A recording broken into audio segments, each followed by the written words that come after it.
কে ছেড়ে দেওয়াটাই কি ফ্যাক্টর হয়ে গেল? মানে অকশনে কলকাতার কি সল্টের জন্য যাওয়া উচিত ছিল? সল্টের জন্য গেছিল তো মোস্ট প্রবাবলি।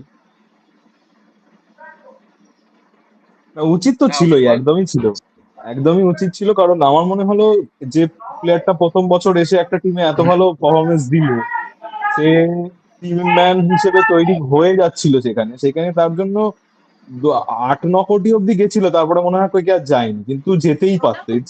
কি এমন হতো, হার্ডলি কত দিয়ে বিক্রি হয়েছে সল্টেতে আরসিবি তে? 11.5 সামথিং। তো 12 কোটি 11.5 দিতে, 12-13 কোটির দেওয়াটা খুব একটা বড় ফ্যাক্টর হতো না আমার কাছে মনে হয়। ওকেই যদি না পেলো, তাহলে ওর জায়গায় একে নিতে পারতো, কি বলে আম, আরেকজন যে ইংল্যান্ডের ক্যাপ্টেন ব্যাটসম্যান ছিল, wicket Jos keeper, Buttler. Buttler Jos Buttler বাটলারের জন্য যেতে পারতো। সেও তো খুব একটা বেশিতে যায়নি, বাটলার মারাত্মক খেলেছে আইপিএল। তো ওইরকম বাটলার একটা ইনফ্যাক্ট মনে হয় 15 কোটি টাকার ডমিনেটিং, মধ্যেই গেছে। না 17 কোটি কি এমন সামথিং গেছে।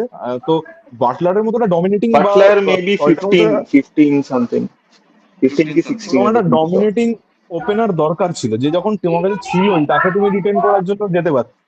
তুমি শ্রেয়াস আইয়ারকে 26 কোটি দাও, it's fine I guess, but তোমাকে 12-13 কোটির জন্য তো আমার মনে হয় যেতে পারতো। ফিল সল্টকে ছাড়াটা উচিত হয়নি। আবার কারেন্টলিও ভালো ফর্মেও ছিল তো।